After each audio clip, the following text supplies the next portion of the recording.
আপনারা শুনছেন আধার 48। কি রে হায়াতি, তুই কি কখনো কাউকে ভালোবাসবি না? আমাদের গ্রামে সব থেকে সুন্দরী মেয়ে তুই। আমাদেরকে দেখ, আমরা স্কুলে কতগুলো প্রেম করি, কিন্তু তুই একটাও প্রেম করিস না। কেন করিস না বলতো? দেখ আকলিমা, আমি যাকে খুঁজছি তাকে এখনো পাইনি। যদি তাকে পেয়ে যাই তাহলে আমি নিজেই তাকে বলে দেব আমার ভালোবাসার কথা। কথা বলতে বলতে আমাদের স্কুলটা ছুটি হয়ে গেল। আমরা সকল বান্ধবীরা মিলে স্কুলের বাইরে চলে আসি আর যে যার মতো করে বাড়ির দিকে রওনা করি। ঠিক আছে, তোরা তাহলে যা, তোদের বাড়িতে ওই পথে, আমারটা এই পথে। আমি তাহলে গেলাম, কালকে স্কুলে দেখা হবে। বান্ধবীদের বিদায় দিয়ে আমি আমার বাড়ির পথে হাঁটছিলাম, মাথা নিচু করে গুনগুন করে গান গাচ্ছিলাম। আমার বয়সটা অনেক হলেও এখনো বাচ্চাদের মতো কিছু স্বভাব রয়েই গেছে। ঠিক তখনই একটি ছেলের সাথে আমি ধাক্কা খাই আর মাটিতে পড়ে যাই। ইস বাবা, কোমরটা বোধহয় গেল। এই যে মিস্টার, চোখে দেখতে পান না? আমি মাথা উঁচু করে দেখি ছেলেটি একটি কালো জিন্স আর সাদা একটি টি শার্ট পরে দাঁড়িয়ে আছে, লম্বা বাবরি চুল। মাশাল্লাহ, কি সুন্দর দেখতে এই ছেলেটি, দুধে আলতা গায়ের রং। এরকম ছেলে আমাদের এই গ্রামে একটাও নেই। আমি বড় বড় চোখে ছেলেটির দিকে তাকিয়েছিলাম। ঠিক তখন ছেলেটি আমাকে বলে, কি করলাম আমি? আমি তো ঠিকভাবেই হাঁটছিলাম, আপনি তো মাথা নিচু করে হাঁটছিলেন, আর আপনার দোষ এখন আমার উপরে রাগারাগি করছেন। আমি এই জীবনে প্রথমবার এত সুদর্শন ছেলে দেখেছিলাম। ছেলেটি তখন আমাকে বলে, মাথা উঁচু করে হাঁটতে পারেন না? এখন আমার সাথে ধাক্কা না খেয়ে যদি কোনো গাছের সাথে ধাক্কা খেতেন তাহলে তো মাথাটাই ফেটে যেত। আমি এখনো অবাক হয়ে এই ছেলেটির দিকে তাকিয়েছিলাম। কি হলো, এভাবে আমার দিকে তাকিয়ে আছেন কেন? ভূত দেখেছেন নাকি? না না, এমনি আপনাকে দেখছি, আপনি কত সুন্দর। সরি, কিছু বললেন নাকি? দেখে তো মনে হচ্ছে স্কুলে পড়ছেন আর স্কুল থেকে বাড়িতে ফিরছেন, সো মাথাটা উঁচু করে হাঁটবেন, সামনে তো আরও বিপদ হতে পারে। এত সুন্দর করে যে মানুষ বকাঝকাও করতে পারে আমার জানা ছিল না। লজ্জা শরমের মাথা খেয়ে আমি ছেলেটিকে বলেই দেই, আচ্ছা আপনার নাম কি? ছেলেটি তখন আমাকে বলে, আমার নাম আরিয়ান। আচ্ছা, আপনি কি করেন? আর আমাদের গ্রামে এর আগে তো আপনাকে কখনো দেখিনি। আসলে আমি একজন লেখক, আর আমার বাড়ি এই গ্রামে না। আমি এই গ্রামে আটকে গেছি, আমি এখান থেকে যেতেও পারছি না। 40 দিনের মতো আমি এই গ্রামে থাকব, তারপরে চলে যাব। আমি তখন ছেলেটিকে বলি, আপনার বাড়ি কোথায় আপনি জানেন না? কার বাড়িতে বেড়াতে এসেছেন সেটা তো জানেন নাকি? কিরে হায়াতি, ওইখানে দাঁড়িয়ে কার সাথে কথা বলছিস? আমি তাকিয়ে দেখি আব্দুল চাচা এই পথে যাচ্ছে আর দূর থেকে আমাকে ডাকছে। আমি তো অনেক ভয় পেয়ে যাই। ছেলেটির সাথে যদি চাচা আমাকে দেখে তাহলে সাথে সাথে বাবাকে গিয়ে বলে দেবে, আর বাবা কিছু না বুঝেই আমাকে ধরে পিটাবে।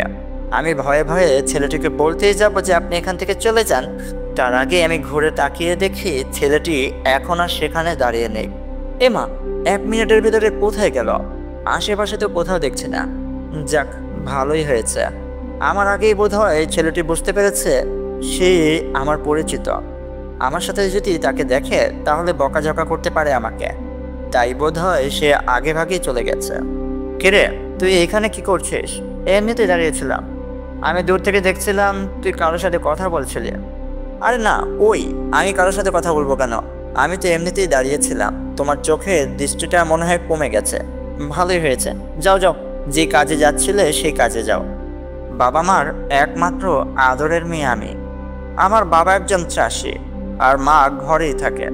আমি এত বড় হয়ে গেছি, তারপরেও বাচ্চাদের মতো পাগলামি করতে বিরত থাকি না। রাতে আমি ঘুমিয়েছিলাম, তখন আমি একটা খুব অদ্ভুত স্বপ্ন দেখি। আমি আমার বিছানায় শুয়ে আছি, আমার সামনে একটা ছেলে দাঁড়িয়ে আছে। ছেলেটির মুখটা আমি ঠিকভাবে দেখতে পারছিলাম না, এক পাশে পুরোপুরি থেতলে গেছে। এত ভয়ঙ্কর একটা বাজে চেহারা এর আগে আমি কখনো দেখিনি। ছেলেটির পুরো শরীরের জামা কাপড় রক্তে ভেজা। তখন সেই ছেলেটি কেঁদে কেঁদে আমাকে বলছে, আমার কি দোষ ছিল বলতে পারো? তোমার বাচ্চাদের মতো পাগলামির কারণে আজকে আমি মৃত। এই পৃথিবীর বুকে আমার কোনো অস্তিত্ব নেই, সবটা তোমার জন্য। তুমি যদি সেদিন এমনটা না করতে তাহলে আর এমনটা হতো না।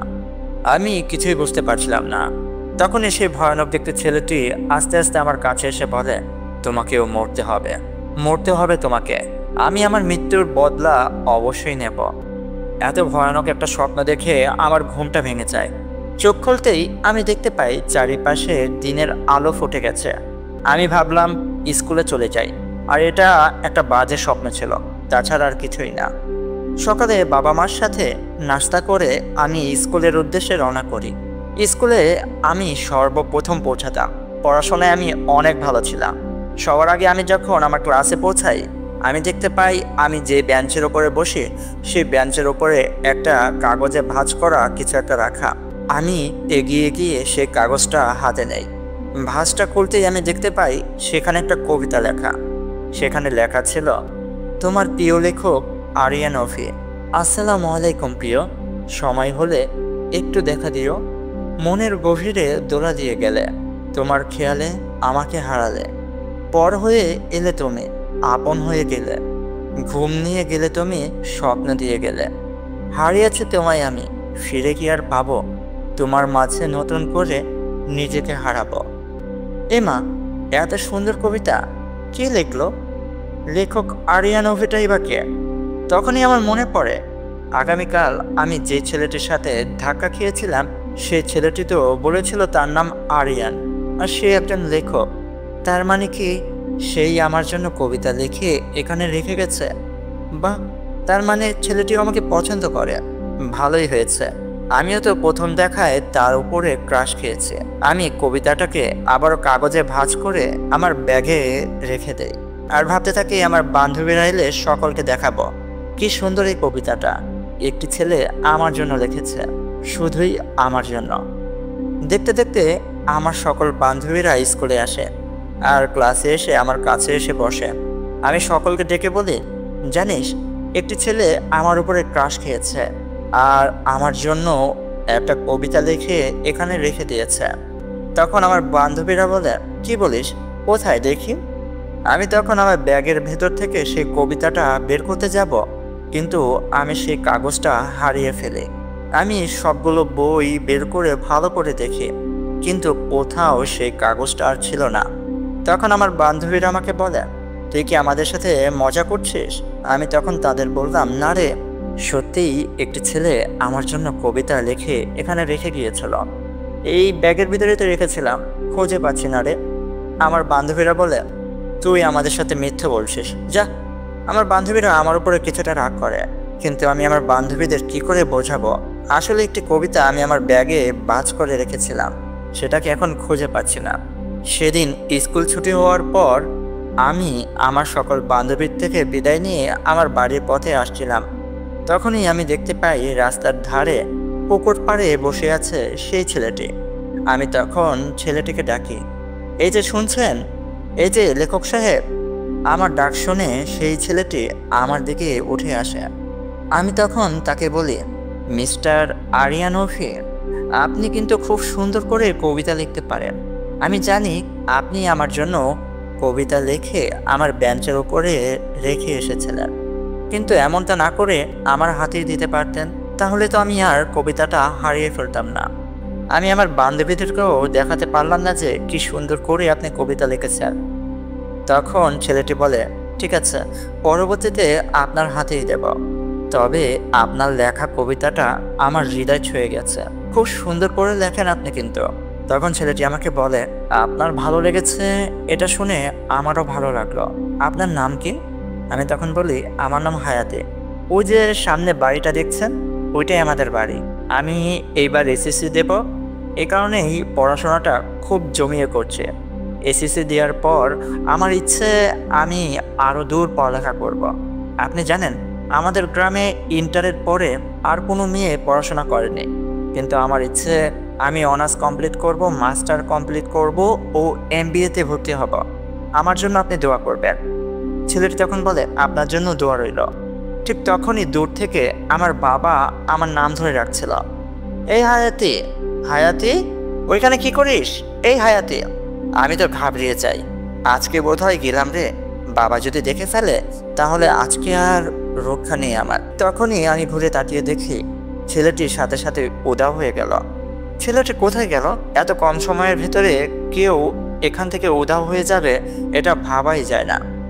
তখনই বাবা আমার কাছে এসে বলে, কিরে তুই কি পাগল হয়ে যাচ্ছিস নাকি? এখানে দাঁড়িয়ে একা একা কার সাথে কথা বলছিস? আমি তখন বাবাকে বলি, না বাবা, ওই যে পুকুরে মাছেদের সাথে কথা বলছিলাম।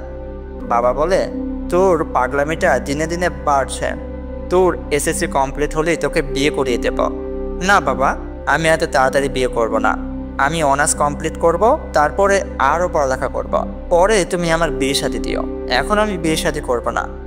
বাবা তখন বলে, সেটা দেখা যাবে, এখন যাও, বাড়িতে যাও। আমি বাড়িতে চলে আসি। বাড়িতে আসার পর আমি মার সাথে রান্নার কাজে হাত লাগাই। সারাটা দিন আমার খুব ভালো কাটে। রাতে আমি পড়ার টেবিলে পড়তে বসবো, তখন আমি দেখতে পাই আমার বইয়ের উপরে একটা কাগজে ভাঁজ করা কিছু একটা রাখা। আমি বুঝতে পারি সেই লেখক সাহেব আমার জন্য আরেকটা কবিতা লিখে এখানে রেখে গেছে। আমি সেই কাগজটা খুলে দেখি সেখানেও একটি কবিতা লেখা। সেখানে লেখা ছিল, স্বপ্ন ভাঙলে ঘুম শেষ, রাত্রি শেষে দিন, তোমায় নিয়ে ভাবছি আমি আমার সারা দিন। মেঘের পরে বৃষ্টি হয়, সকালে ফুটে আলো, তোমায় দেখতে আমার কি যে লাগে ভালো। তোমায় দেখে আমার মুখে ফোটে হাসি, কি করে বোঝাবো তোমায় কতটা ভালোবাসি। তোমার প্রিয় লেখক আরিয়ান অভি। মাশাল্লাহ, ছেলেটি দেখতে যতটা সুন্দর, তার হাতের লেখা তার থেকেও বেশি সুন্দর। ইস, এই ছেলেটি যদি আমার জীবনসাথী হতো তাহলে কতই না ভালো হতো। আমি যত দ্রুত সম্ভব আমার মনের কথা তাকে জানিয়ে দেব। পড়াশোনা শেষ করে বিছানায় শুতে এলাম। শুয়ে শুয়ে আমি তার কথা ভাবছিলাম। কি মায়াবী চেহারা, কি সুন্দর তার হাতের লেখা, কি সুন্দর তার মুখটি। তাকে আমি ভুলতেই পারছি না। তার কথা ভাবতে ভাবতে আমি ঘুমিয়ে পড়ি। কিন্তু আমার ঘুম ভেঙে যায় মাঝরাতে। কেউ একজন ভয়ানকভাবে মোটা কণ্ঠে আমার পড়ার টেবিলে বসে আছে আর বই খুলে পড়ছে। আমি বিছানায় উঠে বসি আর দেখতে পাই একটি ছেলে আমার পড়ার টেবিলে বসে আছে। আমি তখন সেই ছেলেটাকে ডাকি, কে কে আপনি আমার ঘরে আসলেন কি করে? আর আমার টেবিলে বসে কি করেন? এই যে, কে আপনি? তখন সেই ছেলেটি আমার দিকে ঘুরে তাকায়। এ কি ভয়ানক দেখতে! এটা তো সেই স্বপ্নে দেখা ভয়ানক চেহারাটা। আমি বলতে পারছিলাম না। পুরোপুরি মুখের একটি পাশ থেতলে গেছে। ছেলেটির মুখের একটি পাশ থেকে মাংসগুলো ঝুলে আছে। খুবই ভয়ানক, পুরো শরীর ঘিরে রক্তে ভেজা। সেই ভয়ানকভাবে ছেলেটি আমাকে বলে, আমি কি করেছি? অনেক ভালো একজন লেখক হতে চেয়েছিলাম, কিন্তু তোর কারণে আমার মরতে হলো। কি কি দোষ ছিল আমার? এই, আমার কাছে আসবেন না। আমি বলছি আপনি আমার কাছে আসবেন না। কিন্তু সেই ভয়ানক দেখতে ছেলেটি আমার কাছে এসে আমার গলা চেপে ধরে। আমার শ্বাস বন্ধ হয়ে আসছিল। আমি কোনোভাবে আমার মুখে আল্লাহ তাআলার নামটা স্মরণ করি। আল্লাহর নাম নেওয়ার সাথে সাথে সেই কালো ভয়ানক দেখতে ছেলেটি সেখান থেকে অদৃশ্য হয়ে যায়। আমি তখন অনেক জোরে একটা চিৎকার দিই। আমার চিৎকারের শব্দ শুনে পাশে থাকা আমার বাবা মা আমার ঘরে চলে আসে আর আমার কাছে এসে বলে, কি রে মা, কি হয়েছে তোর? তুই এভাবে চিৎকার করছিস কেন? কি হয়েছে বল আমাদের। মা মা জানো, একটি ভয়ানক ছেলে আমাকে ভয় দেখাচ্ছে। মা মা ওইখানে মা। বাবা গিয়ে ঘরের লাইটটা জ্বালিয়ে দেয়, কিন্তু ঘর জুড়ে কেউ নেই। বাবা তখন আমার কাছে এসে বলে, ওইখানে তো কেউ নেই, তুমি বোধহয় কোনো বাজে স্বপ্নে দেখে এমন করছো। না বাবা, আমি কোনো খারাপ স্বপ্ন দেখিনি। তুমি জানো, এর আগেও আমি ওই ছেলেটিকে স্বপ্নের মাঝে দেখেছিলাম, কিন্তু আজকে যা দেখেছি আমি স্বপ্নে দেখিনি মা। এটা স্বপ্ন হতেই পারে না। সে ছেলেটি আসলে আমার কাছে এসেছিল। দেখো, সে আমার গলায় চেপে ধরেছিল। তখন বাবা মা আমার গলায় দেখে, ঠিকই আমার গলায় একটি হাতের ছাপ বসে আছে। বাবা মা তখন চিন্তায় পড়ে যায় আর আমাকে বলে, তুমি চিন্তা করো না, আজকে তোমার মা তোমার সাথে থাকুক, আর আগামীকাল মসজিদের ইমাম সাহেবকে বাড়িতে নিয়ে আসবো আর একটা মিলাদের আয়োজন করব। ইমাম সাহেব যাওয়ার আগে তোমাকে ঝাড়ফুঁক করে দেবে, দেখবে সব কিছু ঠিক হয়ে যাবে। সেদিনের মতো মা আমার সাথেই ঘুমায়। আমি সারা রাত ঘুমাতে পারিনি। মাকে জড়িয়ে ধরে ভয়ে ভয়ে চোখ বন্ধ করেছিলাম। সেই ভয়ানক চেহারাটি আমি ভুলতে পারছিলাম না।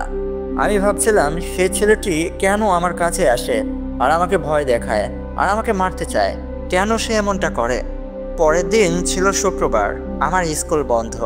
বিকেলবেলায় ইমাম সাহেব আমাদের বাড়িতে আসে। আমার বাবা অনেক বড় একটা মিলাদের আয়োজন করে। গ্রামবাসীরা আমাদের মিলাদ মাহফিলে আসে। মিলাদ মাহফিল শেষ হওয়ার পর ইমাম সাহেব যখন মসজিদে চলে যাবে, ঠিক তখন বাবা তাকে ডেকে বলে গতকালকের সকল বিষয়। ইমাম সাহেব বাড়ির চারিপাশে ঘুরে দেখে আর কিছুক্ষণ পর আমাদের কাছে এসে বলে, এই বাড়িতে মৃত মানুষের আত্মা ঘোরাফেরা করছে। কেউ একজন যার মরার পরেও অপূর্ণ ইচ্ছা রয়ে গেছে, সে এখানে ঘোরাফেরা করছে। আপনারা একটু সাবধানে থাকবেন। আর আত্মা বাদেও এখানে আরেকটি জিন আছে, কোনো মৃত মানুষের কারিন জিন। তারা দুজনেই একটি প্রতিশোধের জন্য আপনাদের বাড়ির চারিপাশে ঘুরছে। আপনাদের একটা কথা বলি, আপনারা হয়তো শুনলে বিশ্বাস করবেন না, তবে এই গ্রামের আর কেউ এই বিষয়টা জানে না, শুধু আপনাদেরই বলছে। আর আপনাদের অনুরোধ করছি কাউকে এই বিষয়টা জানাবেনও না। আসলে আমার সাথে একটা জিন আছে, একটি জিনের সাথে আমার যোগাযোগ আছে। সে প্রতি রাতেই আমার কোরআন তেলাওয়াত শোনার জন্য গভীর রাতে আমার কাছে আসে। তার সাথে আমার খুব ভালো সম্পর্ক। আমি তাকে আপনার মেয়ের বিষয়টা খুলে বলবো, আর সে তার শক্তির মাধ্যমে খুঁজে দেখবে আসলে কি হচ্ছে আপনাদের বাড়ির আশেপাশে। সে যখন আমার কাছে এসে বলবে কি হচ্ছে বা হয়েছে, আমি তখন আপনাদেরকে বলতে পারবো। এখন আমি যাই, আর আপনারা একটু সাবধানে থাকবেন। আর আমি আপনাদের বাড়িটা বন্ধ করে দিয়ে যাচ্ছি।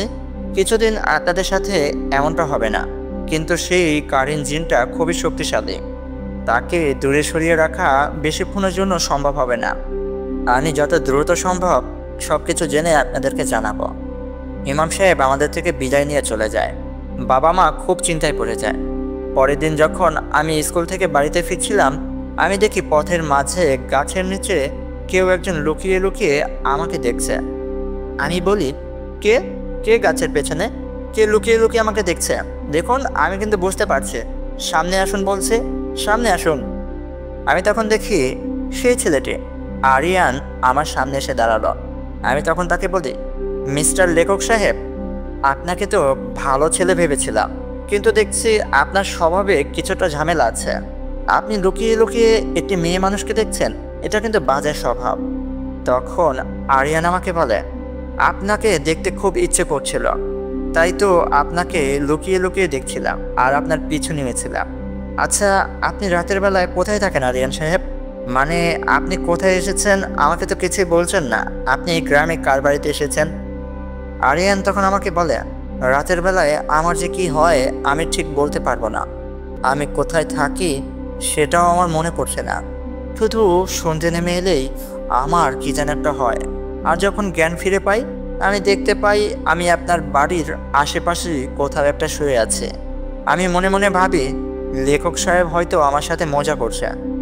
আমি তখন লেখক আরিয়ান সাহেবকে বলি, আপনি কি আমাদের গ্রামটা ঘুরে দেখেছেন? আরিয়ান তখন আমাকে বলে, আমি তো আপনাদের গ্রামের কিছুই চিনি না, আশেপাশের সকল কিছুই আমার অজানা, তাই আমি ঘুরতে বের হইনি, আর দেখাও হয়নি আপনাদের গ্রামটা কেমন।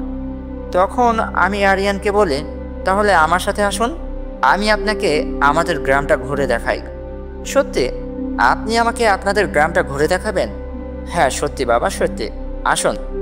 আমি আরিয়ান সাহেবকে নিয়ে আমাদের গ্রামে ঘুরতে বের হই। আমি তাকে আমাদের নদীর পাড় দেখাই, আমাদের ধান ক্ষেত দেখাই, আরও অনেক কিছু। বাজারে নিয়ে যাই, আমাদের গঞ্জের বাজার সকল কিছু ঘুরে দেখাই। কিন্তু আমি একটা বিষয় দেখে খুব অবাক হচ্ছিলাম। এত সুন্দর একটি ছেলের সাথে আমি ঘুরে বেড়াচ্ছি, কিন্তু গ্রামের কেউ আমার কাছে এসে জানতে চাইলো না যে আমি কাকে নিয়ে ঘুরছি। এই বিষয়টায় আমি অনেক অবাক হই। ঘোরাঘুরি শেষ করে আমি আরিয়ান সাহেবকে নিয়ে আমাদের নদীর পাড়ে একটি গাছের নিচে এসে বসি। দেখুন ওই মাঝিটা কি সুন্দর করে নৌকা বাইছে। আপনি তো একজন লেখক, আপনি কি সেই মাঝি ভাইয়ের জীবনকে নিয়ে কিছু একটা লিখতে পারবেন? না মানে আপনি কি সেই মাঝি ভাইকে নিয়ে একটা কবিতা লিখতে পারবেন? আর সব থেকে মজার বিষয় কি জানেন আরিয়ান সাহেব, ওই মাঝি ভাই আমাদের গ্রামের একটি মেয়েকে অনেক ভালোবাসত, কিন্তু সেই মেয়েটি তার ভালোবাসা মেনে নেয়নি, তাকে ধোঁকা দিয়ে অন্য একটি ছেলেকে বিয়ে করেছে। সেদিনের পর থেকে মাঝি ভাই আজও পর্যন্ত কাউকে বিয়ে করেনি। আপনি কি মাঝি ভাইকে নিয়ে একটি কবিতা বানাতে পারবেন? লেখক সাহেব তখন আমাকে বলে, অবশ্যই পারবো, কেন পারবো না। এখনই আপনাকে শোনাচ্ছি সেই মাঝির জীবন কাহিনী। সত্যি আরিয়ান সাহেব? এখনই? হ্যাঁ, এখনই। ঠিক আছে, তাহলে আমি শুনতে চাই, আমাকে শোনান। আরিয়ান সাহেব তখন মাঝি ভাইকে নিয়ে একটা কবিতা বলতে শুরু করলো। জীবন আমার নদীর মাঝে, কেটে গেল সময়, একটা সময় সেই মানুষটাও পর করলো আমায়। মাঝি বলে ডাকে সবাই, বোঝে না মাঝির কষ্ট, ওই মেয়েটির লাগিয়ে আমার জীবনটা হলো নষ্ট। রাতের বেলায় নৌকায় শুয়ে বলি খোদার কাছে, মন নিয়ে খেলে কী বা লাভ আছে। তার কথা ভেবে আমি কাঁদি এখনো রোজ, এতগুলো বছর কেটে গেল, নিল না মাঝির খোঁজ। আরিয়ান সাহেব, আপনি কিন্তু অসম্ভব একজন ভালো লেখক। বলার সাথে সাথেই এত চমৎকার একটা কবিতা লিখে ফেললেন। আপনার কবিতার যত প্রশংসা করছি ততই কম হয়ে যাচ্ছে। আমি তো আপনার কবিতার উপরে ফিদা হয়ে গেছি, আপনার লেখার উপরে প্রেমে পড়ে গেছি। তখন আরিয়ান সাহেব বলে, শুধুই কি আমার লেখা আপনার ভালো লাগে, আমাকে আপনার ভালো লাগে না? আমি তখন বলি, সত্য কথা বলতে আপনার মতো এত চমৎকার একজন মানুষ আমার সাথে কথা বলছে, এটাই তো আমি বিশ্বাস করতে পারছি না। আমি নিজেকে ধন্য মনে করছি। আপনি খুবই সুন্দর একজন মানুষ, আপনার মনটাও ভালো, আর আপনি দেখতেও মাশাআল্লাহ অনেক সুন্দর। তখন আরিয়ান সাহেব আমাকে বলে, এখন আপনার বাড়িতে চলে যাওয়া উচিত, চারিপাশে সন্ধে নেমে আসবে। দেরি করে গেলে আপনার বাবা হয়তো আপনার উপরে রাগ করতে পারে। ঠিকই বলেছেন আরিয়ান সাহেব, অনেকটা সময় হয়ে গেছে, তবে আপনার সাথে কাটানো এই সময়গুলো আমি কখনোই ভুলতে পারবো না। আপনি আসলেই অনেক ভালো একজন মানুষ। আপনাকে ধন্যবাদ আপনার এত দামি সময় আমাকে উপহার দেওয়ার জন্য। হায়াতি, আপনিও কিন্তু দেখতে খুব সুন্দর। আপনার চোখে একটা অদ্ভুত মায়া আছে, যে মায়া আমাকে দিনে দিনে গ্রাস করে ফেলছে। আমিও আপনার মায়ায় পাগল হয়ে যাচ্ছি। আমি খুব লজ্জাবোধ করি। আমি আরিয়ান সাহেবকে আর কিছু বলতে পারি না। আমি সেখান থেকে উঠে বাড়ির দিকে হাঁটা দেই। আমি তার সম্পর্কে এখনও কিছুই জানি না। মানুষটা আমার কাছে একটা রহস্যের মতো, অনেক রহস্য তার মাঝে লুকিয়ে আছে। সেই ঘটনার পর আরও বেশ কিছুদিন কেটে যায়। প্রতিদিন আরিয়ান সাহেব আমার সাথে দেখা করতে আসে। স্কুল থেকে ফেরার পথে আমি তার সাথে সময় কাটাই। আস্তে আস্তে আমি তার প্রেমে আরও পড়তে শুরু করি। আমি এখনও বলিনি আমি তাকে কতটা ভালোবাসি, কিন্তু আমার মনে হচ্ছে তাকে যদি আমি না পাই আমার জীবন বৃথা। আমি হয়তো তাকে ছাড়া ভালো থাকবো না। একদিন রাতে আমি শুয়েছিলাম, হঠাৎ কেউ একজন আমার কানের কাছে এসে খুব ভয়ানকভাবে বলতে শুরু করে, নীরব ঘরের গোপন কথা, বুকের ভেতর অনেক ব্যথা, বলছে আমি একা একা, মুখে হাসি চোখে জল, তার কথা কি বলবো বল। সবাই ভাবে আছে সুখে, অনেক ঝড়ে বইছে বুকে, হাসি আমি সবার সাথে, কাঁদি একা একা, রাতের ওই আধার জানে বুকে কত ব্যথা। আমি চোখ খুলে দেখতে পাই আমার বুকের উপরে বসে আছে সেদিনের দেখা ওই ভয়ানক ছেলেটি। তার মুখে একটা বিচ্ছিরি হাসি। সেই আমাকে এইগুলো বলছিল। এটা দেখে তো আমি অনেক ভয় পেয়ে যাই, আর চিৎকার দিতেই যাব, ঠিক তখনই সেই ভয়ানক ছেলেটি আমার গলা চেপে ধরে আর বলতে থাকে, তোর জন্য, তোর জন্য, হ্যাঁ হ্যাঁ, তোর জন্য আমাকে মরতে হলো। আমি শান্তিতে বাঁচতে পারলাম না, আর তোকে শান্তিতে বাঁচতে দেব। এ কথা বলে সে আমার গলাটা আরো শক্ত করে যেতে ধরল। আস্তে আস্তে আমার শ্বাস বন্ধ হয়ে আসছিল। ঠিক তখনই আরিয়ান কোথা থেকে যেন আমার ঘরে চলে এলো, আর সেই ভয়ানক ছেলেটিকে পেছন থেকে শক্ত করে ধরে দূরে ছুঁড়ে মারল। আরিয়ান সাহেব, আপনি এত রাতে আমার ঘরে কি করে এলেন? হায়াতি, আমি আপনাকে সব কিছু পরে বলছি। ঠিক তখনই সেই ভয়ানক ছেলেটি উঠে দাঁড়ালো আর আরিয়ানকে বলতে শুরু করলো, তুই যা করছিস ভুল করছিস। তুই আর আমি কিন্তু একই ব্যক্তি। এই মেয়েটার কারণে আমাদের মৃত্যু হয়েছে। এই মেয়েটা আমাদের শত্রু। আমরা একসাথে এই মেয়েটাকে হত্যা করি, চল, আমাদের মৃত্যুর বদলা নেই। আরিয়ান তখন সেই ছেলেটিকে বলে, হায়াতি যা করেছে না বুঝে করেছে। সে তো জানতো না তার কারণে এমনটা হবে। সে তো এটাও জানে না যে তার কারণে একটি ছেলে প্রাণ হারিয়েছে। সে যদি জানতো তাহলে এমনটা কখনোই করতো না। যা হওয়ার তা হয়ে গেছে। আমি হায়াতিকে ভালোবাসি। আমি তার কোনো ক্ষতি হতে দেব না। তুই তার কোনো ক্ষতি করতে পারবি না। এটা শুনে সেই ভয়ানক ছেলেটি হাসতে হাসতে বলে, ভালোবাসিস? ভালোবাসিস? তোর হাতে তো মাত্র 40 দিন সময় আছে, আর তোর তো কোনো অস্তিত্বই নেই। তুই একটা আত্মা। 40 দিন পর তোকে বিদায় নিতে হবে। তারপরে এই পৃথিবীর বুকে তোর আর কোনো অস্তিত্ব থাকবে না। আর তুই বলছিস তুই তাকে ভালোবাসিস? হাসালি ভাই, হাসালি আমাকে। শুনে রাখ, তুই চাস বা না চাস, এই মেয়েটিকে মরতে হবে। আমি তাকে মারবই। আমি আমার মৃত্যুর বদলা অবশ্যই নেব। এটা বলে সেই ভয়ানক ছেলেটি আমার দিকে এগিয়ে আসে। ঠিক তখনই চারিপাশে ফজরের আজান দিতে শুরু করে। ফজরের আজানের শব্দ শুনে সেই ভয়ানক ছেলেটি একটা চিৎকার দিয়ে আমার ঘর থেকে অদৃশ্য হয়ে যায়। তখন আরিয়ান আমার কাছে এসে বসে আর আমাকে বলে, আজকের মতো বিপদ চলে গেছে, কিন্তু সে আবারও রাতে ফিরবে। যতক্ষণ না সে তোমাকে হত্যা করছে ততক্ষণ সে শান্তি পাবে না। সে তোমাকে মারবেই। তোমাকে সাবধানে থাকতে হবে। আর আমিও তোমাকে বেশি দিন রক্ষা করতে পারবো না, কারণ আমার হাতে আর মাত্র 30 দিন সময় আছে। 10 দিন অলরেডি চলে গেছে। আমি তখন আরিয়ানকে বলি, বিশ্বাস করেন, আমার মাথার উপর দিয়ে যাচ্ছে সব কিছু। সেই ভয়ানক ছেলেটি আসলে কে? আপনি এত রাতে এখানে কি করে এলেন? আর কি বলছেন এসব? আপনার হাতে আর মাত্র 30 দিন সময় আছে। কোথায় যাবেন আপনি? আমি কিছুই বুঝতে পারছি না আরিয়ান। আরিয়ান তখন বলে, সে জিনটা আর আমি একই ব্যক্তির ভেতরে থাকতাম। সে জিনটা একটা কারেন জিন, আর আমি একটা আত্মা। আমরা যে দেহে বসবাস করতাম সেই দেহটা এখন আর এই পৃথিবীর বুকে বেঁচে নেই। সে মৃত্যুবরণ করেছে। আপনার কারণেই সে মারা গেছে। আপনাকে আগামীকাল আপনাদের গ্রামের ইমাম সাহেব আপনাদের বাড়িতে এসে সব কিছু বুঝিয়ে বলবে। এখন আমাকে যেতে হবে। এটা বলে আরিয়ান সেখান থেকে অদৃশ্য হয়ে গেল। যাওয়ার আগে একটি কথা বারবার করে বলছিল, আপনি সাবধানে থাকবেন, আপনি সাবধানে থাকবেন।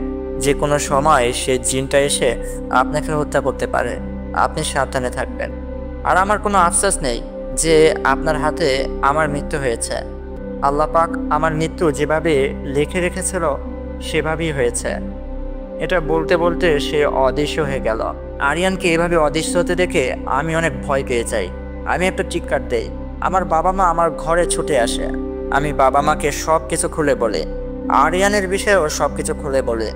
বাবা মা এবার অনেক ভয় পেয়ে যায় আর আমাকে বলে, আজকে রাতে আমরা সকলে জেগেই থাকবো।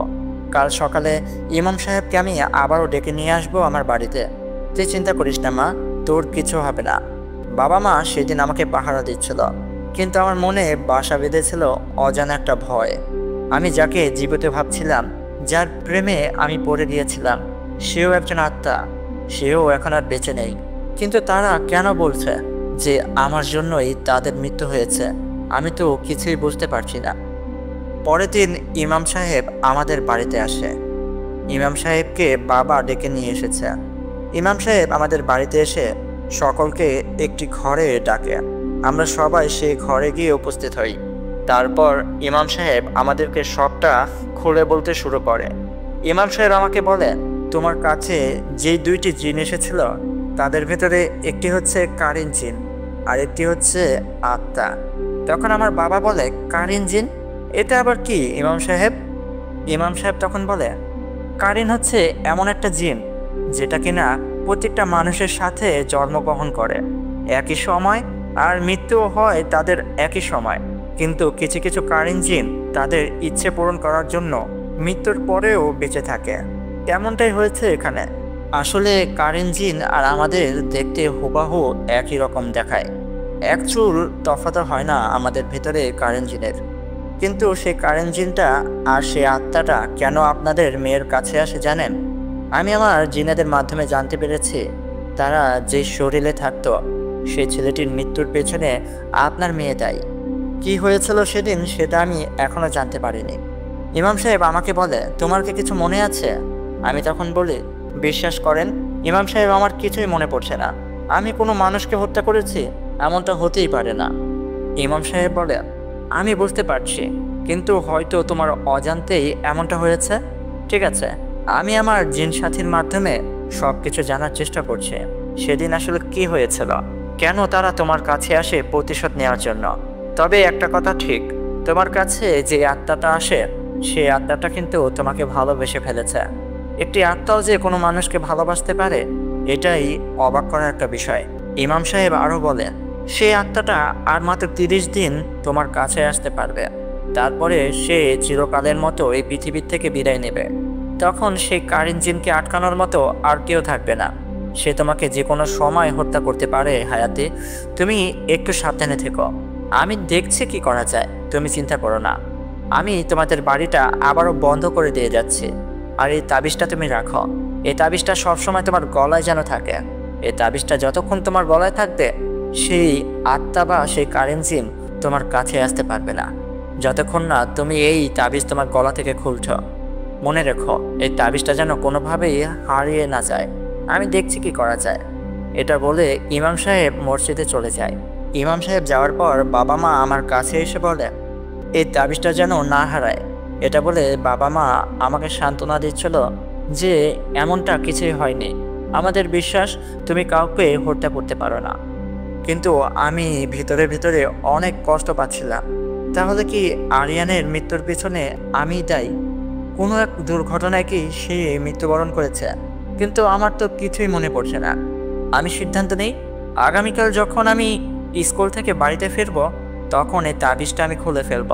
আরেকটি নীরব জায়গায় গিয়ে আরিয়ানকে স্মরণ করব। আমি তার মুখেই শুনতে চাই কি হয়েছিল, কেন তারা আমাকে বলছে যে তাদের মৃত্যুর পেছনে একমাত্র আমিই দায়ী। আমার জন্যই তারা মৃত্যুবরণ করেছে।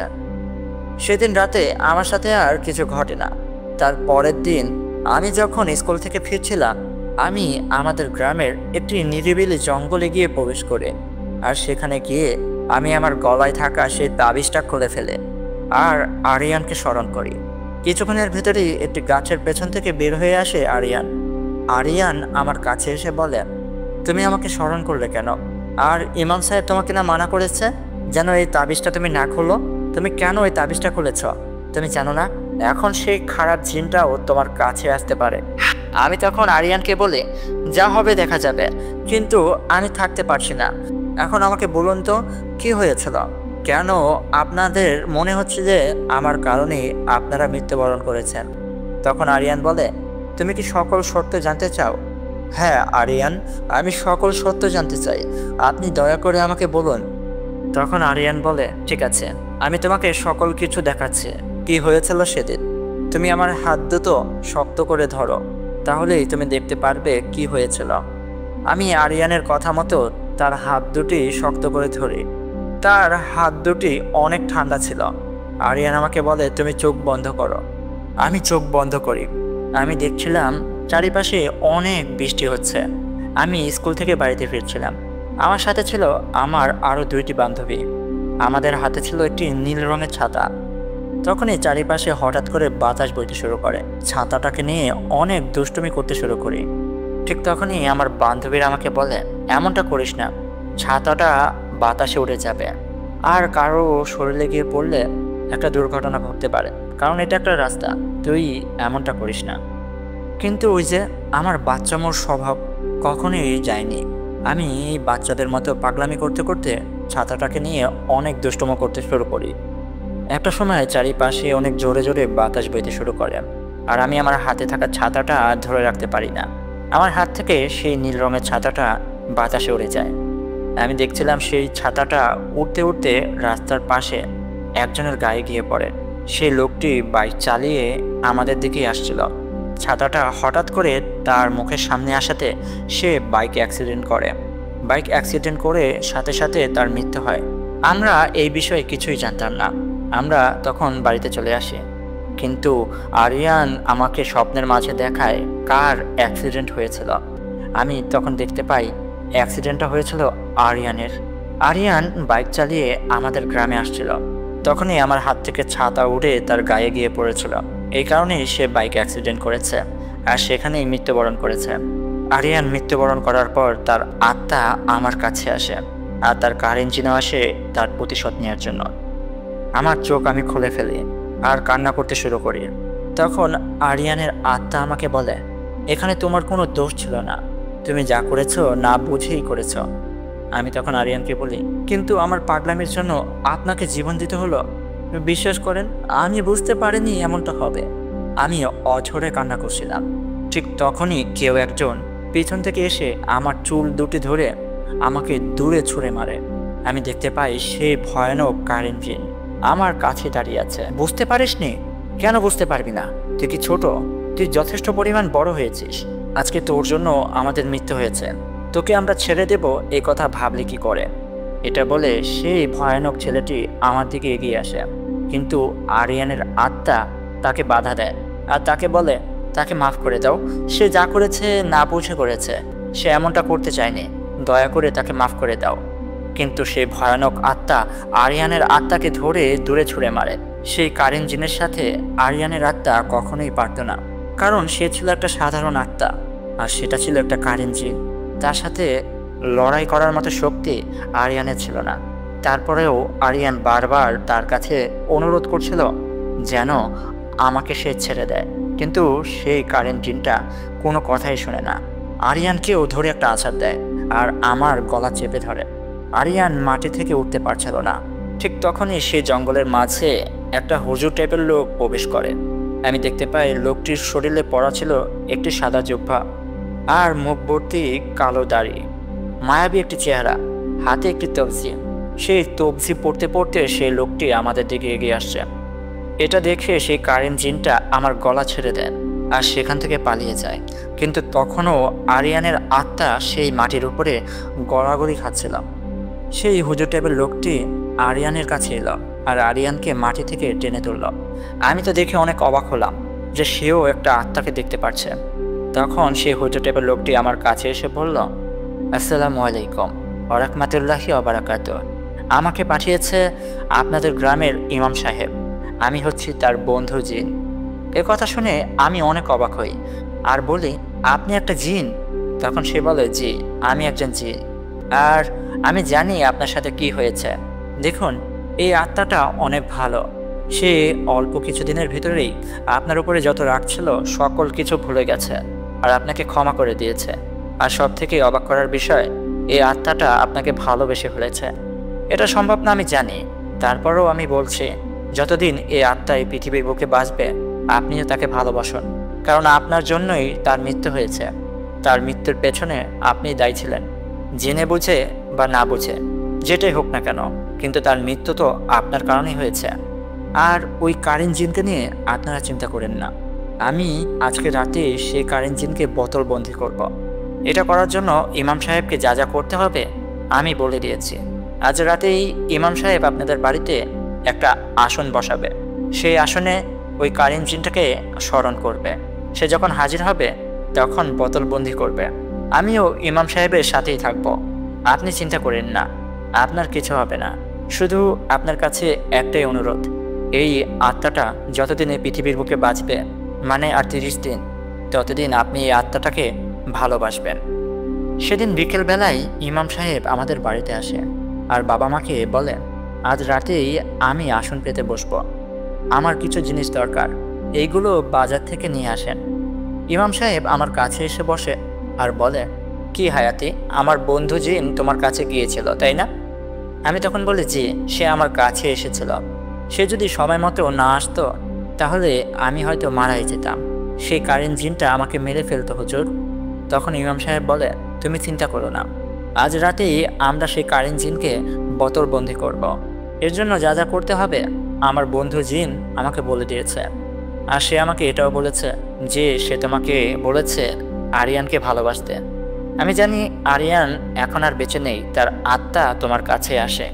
আমিও একই কথা বলবো, সেই আত্মা যে কয়দিন এই পৃথিবীর বুকে আছে তুমি তাকে ভালোবাসো। এটা বলে ইমাম সাহেব ঘরের বাইরে চলে যায়। কিছুক্ষণের ভেতরেই বাবা তার সাথে করে সকল জিনিস নিয়ে আসে যেগুলো ইমাম সাহেব আনতে বলেছে। এরপর কাজ শুরু হয় সেই কারেন্ট জিনটাকে ডাকার। ইমাম সাহেব আমাদের বারান্দায় বসে মাটির মাঝে একটা আসন আঁকে আর সে আসনের মাঝ বরাবর বসে পড়ে। চারিপাশে অন্ধকার নেমে এসেছে। ইমাম সাহেব চার কোণায় 4টি মোমবাতি জ্বালায়। তার কিছুক্ষণ পরেই চারিপাশে হঠাৎ করে বাতাস বইতে শুরু করে। আমরা তো এই দৃশ্য দেখে অনেকটা অবাক হই আর ভয় পেয়ে যাই, কারণ এখন যে সময়টা বইছে চারিপাশে ঝড় হওয়াটা অস্বাভাবিক। কিন্তু আমরা লক্ষ্য করি এত বাতাস বইছে, তারপরেও ইমাম সাহেবের ধরানো সেই 4টি মোমবাতি বাতাসের কারণে নিভে যাচ্ছে না। কেন এমনটা হচ্ছে আমরা জানি না। তখনই ইমাম সাহেব আমাদেরকে বলে, কেউ বাইরে আসবেন না, যে যে জায়গায় দাঁড়িয়ে আছেন সেখানেই দাঁড়িয়ে থাকেন, যা হচ্ছে শুধু দেখতে থাকেন। ইমাম সাহেব আরও জোরে জোরে আয়াত পড়তে শুরু করে। ঠিক তখনই আমাদের বাড়ির সামনে একটি মোটা আম গাছ বাতাসে ভেঙে পড়ে যায়। এর আগেও যত ঝড় হয়েছে এই আম গাছের কোনো ক্ষতি হয়নি। আম গাছটি ছিল অনেক মোটা, আর এই বাতাসের কারণে আম গাছটি পুরোপুরি ফেটে ভেঙে পড়ল, এটা তো অসম্ভব। তখনই আমরা দেখতে পাই আমাদের বাড়ির বাইরে থেকে একটা কালো ছায়া বাড়ির ভেতর প্রবেশ করলো আর ইমাম সাহেবের সামনে এসে বসে পড়ল।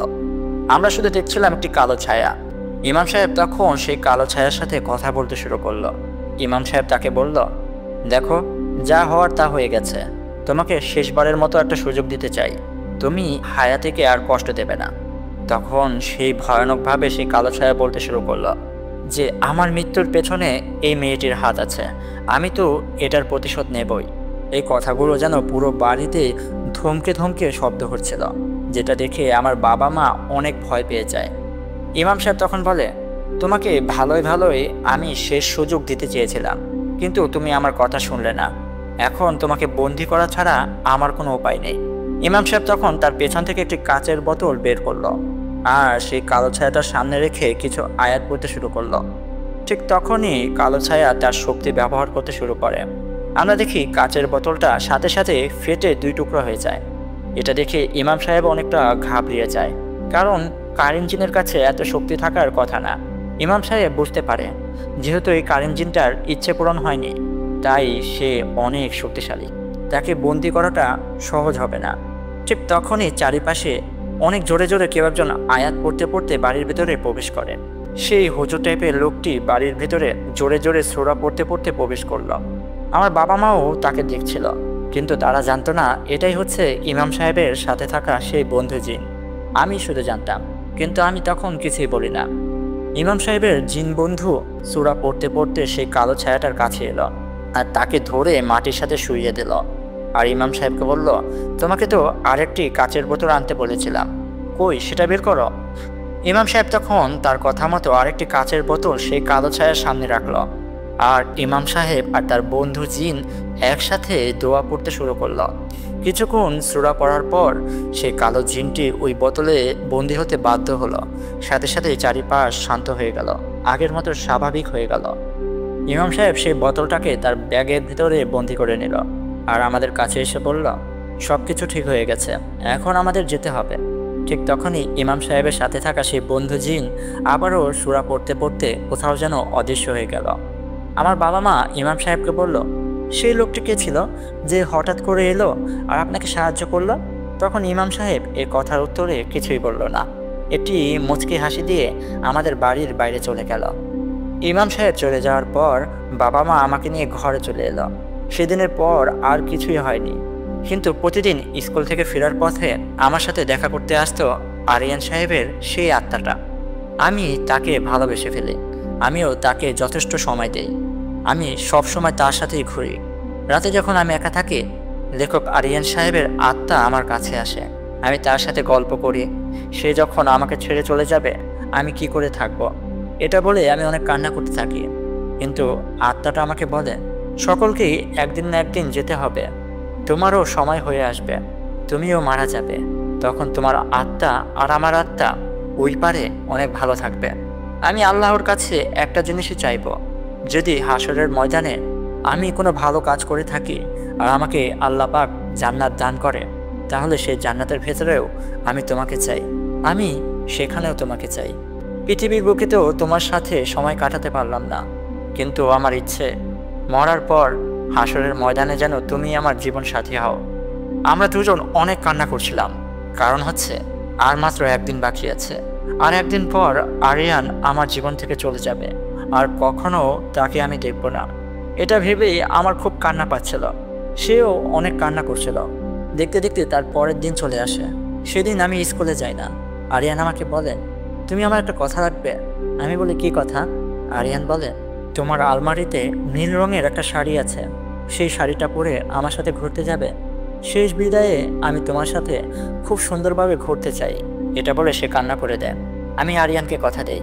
তারপরের দিন আমি নীল রঙের একটা শাড়ি পরি আর আরিয়ানের সাথে ঘুরতে বের হই। আমি দেখি আজকে আরিয়ানের আত্মা একটা খুব সুন্দর সাদা রঙের পাঞ্জাবি পরে আমার সাথে দেখা করতে এসেছে। আমি তখন তাকে বলি, আপনি দেখতে কত সুন্দর, আর এই সাদা রঙের পাঞ্জাবিটা আপনার শরীরে অনেক মানিয়েছে, দেখে তো পুরো নায়ক নায়ক লাগছে। এই কথা শুনে সে খুব খুশি হয় আর আমাকে বলে, তোমাকেও দেখতে মাশাআল্লাহ খুব সুন্দর লাগছে। আমরা সারাদিন ঘুরে বেড়াই। আমি তাকে বলি, আপনার হাতে আর কতক্ষণ সময় আছে? সে বলে, আমার মৃত্যু হয়েছিল বিকেল 4টার সময়, এখন বেলা 12টা বাজে, আর 4 ঘন্টা পর 40 দিন সম্পূর্ণ হবে, আমাকে ফিরতে হবে। এ কথা শুনে আমি কান্না করে দেই। আরিয়ান তখন আমাকে বলে, আমি শেষ একটি জায়গায় তোমার সাথে ঘুরতে চাই, সেই নদীর পার যেখানে বসে আমি তোমাকে কবিতা শোনাতাম। আমার সাথে যাবে সেখানে? আমি আরিয়ানের সাথে সেখানে যাই। আমি নদীর পাড়ে সেই গাছটার নিচে আরিয়ানের সাথে বসি। আরিয়ান আমাকে বলে, তুমি আজকে আমার সাথে এখানে এসেছো, অনেক ধন্যবাদ। তুমি এই কয়দিন আমাকে এত সময় দিয়েছো, তার জন্য অনেক ধন্যবাদ। তুমি আমাকে ভালোবেসেছো, এর জন্য অনেক ধন্যবাদ। আমি চলে যাওয়ার আগে তুমি আমার কাছে কোনো কবিতা শুনতে চাইবে না? তখন আমি বলি, না, আজকে আমি আর কোনো কবিতা শুনতে চাই না। আমার আল্লাহ পাকের কাছে একটা ইচ্ছে, যেন তোমাকে আমি এই জন্মে না পেলেও ওই জন্মে পাই। এই জন্মে আমার জন্য তোমার মৃত্যু হলো, আমার জন্য তোমার এত অল্প বয়সে মরতে হলো। বিশ্বাস করো আরিয়ান, আমি যদি জানতাম এমনটা হবে, তাহলে আমি কখনো এমনটা তোমার সাথে করতাম না। আমাকে তুমি মাফ করে দিও। আরিয়ান আমাকে বলে, দেখো, আমি কান্না করছি, এটা কেন জানো? আমি চলে যাব এই কারণে না, কারণ আমি তোমাকে আর দেখতে পারবো না এই কারণে। আমি তো তোমাকে সেদিনই মাফ করে দিয়েছিলাম, যেদিন আত্মা হয়ে তোমার কাছে দেখা করতে এসেছিলাম। ওই যে ধাক্কা খেয়েছিলাম, মনে আছে? আমি প্রথম দেখাই তোমার মায়াবী মুখের প্রেমে পড়ে গিয়েছিলাম। তোমাকে আমি সাথে সাথেই মাফ করে দিয়েছিলাম। আল্লাহ পাককে বলবো, আল্লাহ পাক, আমার সাথে ওকে জান্নাতে দেখা করিও, যদি আমার জান্নাত কপালে থাকে তো। আমরা অনেক কান্না করছিলাম। দেখতে দেখতে ঘড়িতে 4টা বেজে আসে। আরিয়ান আমাকে জড়িয়ে ধরে, আমিও আরিয়ানকে জড়িয়ে ধরি।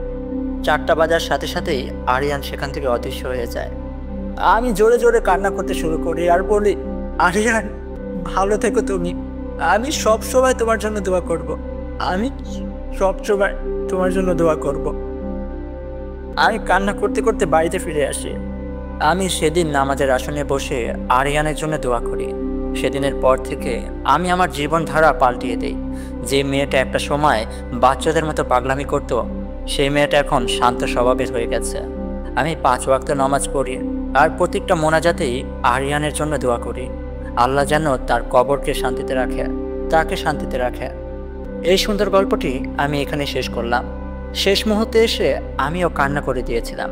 হয়তো আপনারা বুঝতে পারছেন কিনা আমি জানি না, তবে এই গল্পটি আপনাদের কাছে কেমন লেগেছে অবশ্যই কমেন্ট করে জানাবেন। দেখা হবে নতুন কোনো গল্পে। ততক্ষণ পর্যন্ত ভালো থাকবেন, সুস্থ থাকবেন। আসসালামু আলাইকুম, আল্লাহ হাফেজ।